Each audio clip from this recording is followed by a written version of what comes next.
सखी बोला। ससुरा से अइलू हो, जीजा जी कैसे बाड़े हो? अरे सखी का बताई, हमार तो दिमाग खराब हो गई। काहे? सुना बतावत हई। हाँ सुनावा। का हम बताई सैया जी के बतिया। अच्छा का हम बताई सैया जी के बतिया, देवे नहीं देव सैया कर बतिया।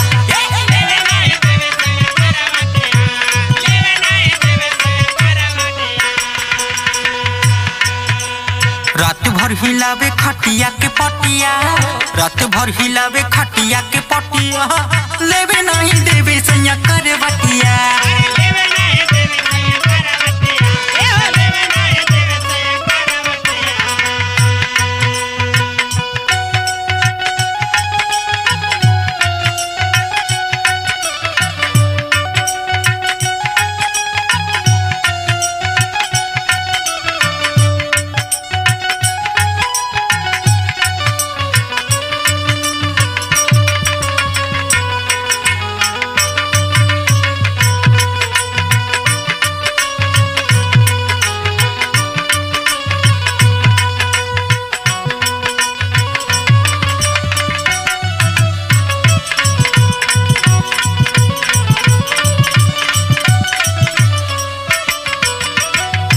कहो सखी। का हो सखी?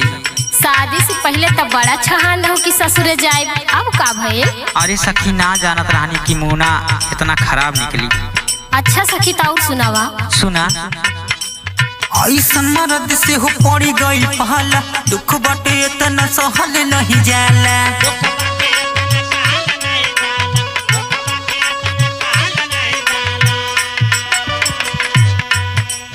ऐसन मर्द से हो पड़ी गई पहला, दुख बाटे इतना सहल नहीं जाला। अच्छा लगता कि मरले बकौनो मतिया, लगता कि मरले बकौनो मतिया, लेवे नहीं देवे सैया कर बटिया।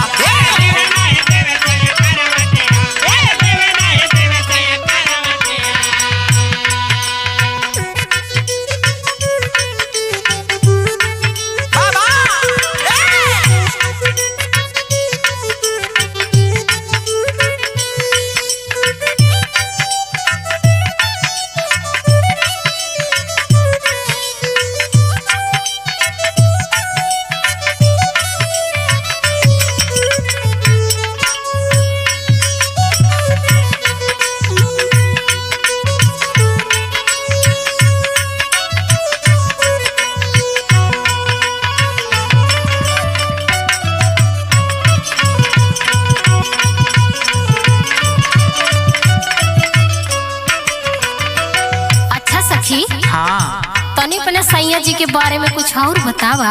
अरे सखी तू ना जाने लू, ओकर कारनामा सुन लेबू ना तो कपारे पे हाथ धर लेबू, समझ लू। अच्छा तो सखी और बतावा का का करेलन हो। सुना। सुनावा। कितना बताई पियावा के करनामा, रात भर से जिया पे करेला डरामा।